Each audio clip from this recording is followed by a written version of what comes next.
नमस्कार। मनोज का mood podcast में आपका स्वागत है। बिहार की राजनीति एक बार फिर उस मुहाने पर जाकर खड़ी हो गई है जहां सत्ता के सामने बंटवारे का खतरा साफ साफ नजर आ रहा है। सोमवार को दोपहर 2 बजे उपेंद्र कुशवाहा प्रेस कॉन्फ्रेंस करने वाले हैं। सवाल ये कि क्या उपेंद्र कुशवाहा कुछ नया करने जा रहे हैं? क्या नीतीश कुमार की पार्टी टूट जाएगी? आज इसी पर करेंगे बात, लेकिन सबसे पहले कहानी उपेंद्र कुशवाहा की। साल 1998-99 की बात रही होगी। तब उपेंद्र कुशवाहा बिहार में उतने बड़े नेता नहीं हुआ करते थे। उपेंद्र कुशवाहा की पहचान नीतीश कुमार के कट्टर समर्थक के तौर पर थी। समता पार्टी में उपेंद्र कुशवाहा प्रदेश महासचिव हुआ करते थे। साल 2000 में जब बिहार विधानसभा का चुनाव हुआ तो उपेंद्र कुशवाहा जंदाहा सीट से चुनाव जीतकर पहली बार विधायक बने थे। उस दौरान नीतीश कुमार हफ्ते भर के लिए बिहार के मुख्यमंत्री भी बने थे, लेकिन बहुमत साबित नहीं कर पाए और राबड़ी देवी बिहार की फिर से मुख्यमंत्री बनी थी। लेकिन साल 2000 से लेकर 2005 के बीच बिहार में विपक्ष के लिए यानी समता पार्टी के लिए जो जमीन तैयार करने का काम किया, उन जमीन तैयार करने वाले नेताओं में से एक नाम उपेंद्र कुशवाहा का भी था। 2004 के लोकसभा चुनाव के बाद जब बिहार में बीजेपी विधायकों की संख्या घट गई और समता पार्टी के विधायकों की संख्या बीजेपी से ज़्यादा हो गई, तब नीतीश कुमार ने इन्हीं उपेंद्र कुशवाहा को नेता विपक्ष की कुर्सी पर नवाजा था। लेकिन 2005 के विधानसभा चुनाव में उपेंद्र कुशवाहा अपनी सीट से चुनाव हार गए। हारने के बाद भी कुशवाहा समर्थकों को उम्मीद थी कि नीतीश कुमार जब मुख्यमंत्री बने हैं तो उपेंद्र कुशवाहा को मंत्री जरूर बनाएंगे।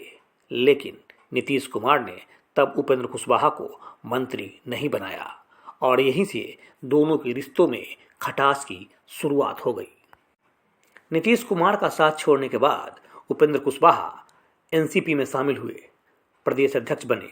बाद में फिर इन्होंने अपनी पार्टी बना ली, लेकिन 2009 तक पार्टी कोई कमाल नहीं कर पाई।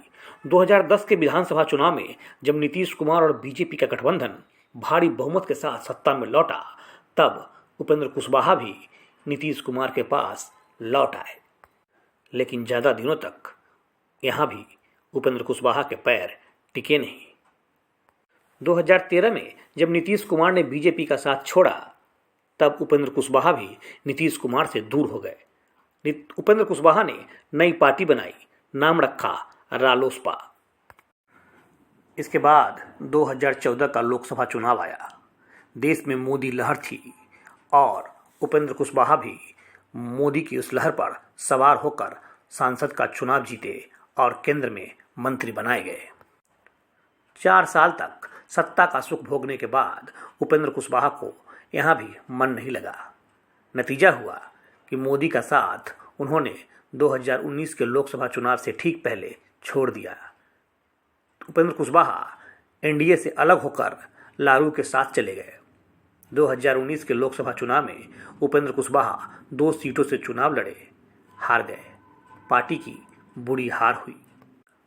अगले साल यानी साल 2020 में जब बिहार विधानसभा का चुनाव हो रहा था, तब उपेंद्र कुशवाहा ने एनडीए और महागठबंधन से अलग होकर एक तीसरी धारा के रूप में खुद को स्थापित करने की कोशिश की, लेकिन ये कोशिश नाकाम साबित हुई। उपेंद्र कुशवाहा कोई कमाल नहीं कर पाए। उस चुनाव में नीतीश कुमार को भी मुश्किल से जीत मिली थी। लिहाजा नीतीश कुमार ने अपनी पार्टी की पैठ बढ़ाने के लिए पुराने नेताओं को जोड़ने का काम शुरू किया और इसी कड़ी में विधानसभा चुनाव के बाद उपेंद्र कुशवाहा को जेडीयू में लेकर आए। कुशवाहा समर्थकों को एक बार फिर लगा कि उनके नेता उपेंद्र कुशवाहा नीतीश कुमार के उत्तराधिकारी हैं और इसी उत्तराधिकारी की लड़ाई में बिहार और खासकर जनता दल यूनाइटेड इन दिनों संघर्ष के दौर से गुजर रहा है।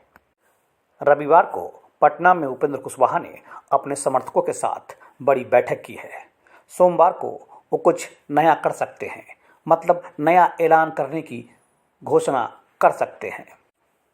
उपेंद्र कुशवाहा अपनी नई पार्टी बनाएंगे या फिर जेडीयू पर ही दावा करेंगे, ये तो उनको ही पता होगा। लेकिन एक बात साफ है कि इस पूरे एपिसोड ने नीतीश कुमार की पार्टी को टूट के मुहाने पर लाकर खड़ा कर दिया है। आज के लिए इस कहानी में इतना ही। बिहार की राजनीति से जुड़ी कहानियों को जानने के लिए आप हमारा पॉडकास्ट, हमारा चैनल सब्सक्राइब कीजिए और सुनते रहिए मनोज का मूड पॉडकास्ट। नमस्कार। मनोज का मूड पॉडकास्ट में आपका स्वागत है। बिहार की राजनीति